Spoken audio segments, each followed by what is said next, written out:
Oke ya, jadi kalau sebenarnya gap generasi antara saya dengan generasi sekarang sangat jauh gitu ya, tapi mungkin barangkali pikiran-pikiran ini bisa dipakai sebagai pertimbangan ya. Sebelum bicara bagaimana menerapkan Pancasila, ada fakta yang ingin saya sampaikan kepada anak-anak muda ya. Kita selalu mengatakan bahwa NKRI berdasarkan Pancasila adalah harga mati. Nah, selalu bertanya, siapa yang mengatakan ini? Apakah orang-orang yang segenerasi saya atau lebih tua dari saya? Apakah ini juga generasi muda mengatakan sedemikian? Saya sangat-sangat khawatir ya. Kalau yang mengatakan seperti itu hanya generasi yang seumur saya, ya saya khawatir tinggal berapa hari lagi NKRI berdasarkan Pancasila mati berdasarkan matinya generasi angkatan saya. Kenapa saya katakan demikian? Karena ini orang-orang atau anak-anak atau teman-teman yang pro Pancasila ini dari hasil survei itu terus turun ya. Misalnya di sini tahun 2005 publik yang pro Pancasila itu sekitar 85%. Kemudian diadakan survei tahun 2010 tinggal turun lagi jadi 81%.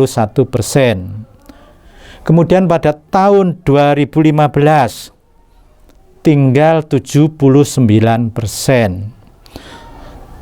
Tahun 2018 75%. Kemudian ini menurut Ketua MPR ya siapa itu Pak Bambang Pak Bamsud ya, Pak Bamsud gitu ya. Pada tahun 2020 akhir Mei ya, ini para komunitas Pancasila Muda mengadakan survei di 34 provinsi dan menyatakan hanya 61% responden yang merasa dan yakin dan setuju bahwa nilai Pancasila sangat penting. Ini yang harus kita perhatikan. 61 yang setuju berarti 39.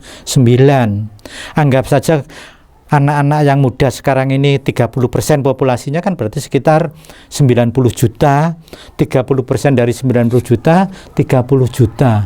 30 juta anak muda menganggap Pancasila tidak penting. Saya sangat prihatin. Ya ini ya mestinya kalian-kalian yang merasa bahwa Pancasila itu penting harus proaktif. Nah, seperti awal saya katakan, karena menurut Profesor almarhum Profesor Syafi'i Ma'arif yang menguasai medsos itu sekarang orang gila, maka kalian-kalian yang maras harus proaktif untuk meyakinkan teman-teman kalian bahwa Pancasila itu penting. Nanti akan saya jelaskan pentingnya bagaimana ya. Kembali pada pertanyaan bagaimana kita melaksanakan Pancasila. Tentunya kita harus menanyakan lebih dulu untuk apa sebenarnya Pancasila itu dilahirkan ya, bukan dicipta, dilahirkan, digali dari bumi Indonesia oleh Bung Karno. Bung Karno bukan mencipta tapi melahirkan. Oke. Ada 3 sebenarnya. Pertama, karena sidang BPUPKI pada waktu itu merumuskan dasar negara, maka Pancasila dilahirkan untuk dasar negara yang akan diproklamasikan, NKRI, dasar negara. Oleh karena itu kalau kita setia pada proklamasi 17 Agustus, tidak ada lain ya NKRI berdasarkan Pancasila. Yang kedua, disebutkan juga oleh Bung Karno untuk apa? Untuk ideologi. Apa itu ideologi? Ya memang ada ahli politik dari Amerika atau dari mana yang diiyakan oleh orang-orang Indonesia juga, anak muda juga, bahwa sekarang sudah ada tidak ideologi. Matinya itu abad the end of ideology kan gitu kan ya, matinya ideologi. Ideologi itu apa sih? Sebenarnya kalau kita lihat di kamus, ideologi itu apa? Ideologi itu suatu cita-cita yang ingin dicapai. Jadi kalau orang tanpa ideologi, ya orang mati. Jadi menurut saya ideologi itu harus selalu ada.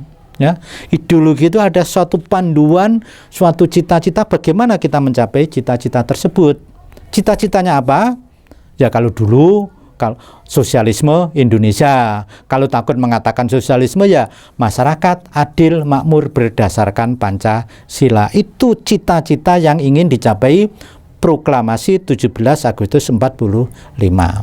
Dua, kan dasar negara, ideologi. Yang ketiga apa?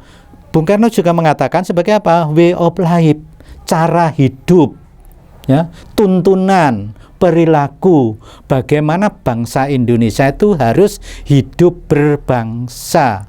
Dengan apa? Dengan Pancasila yang sebenarnya sederhana, hanya 5 dan itu tidak sulit. Yang sulit karena seringkali Pancasila dijadikan alat politik baik bagi yang setuju maupun bagi yang tidak setuju, kan begitu. Ya, akhirnya Pancasila hanya dipakai di atas saja.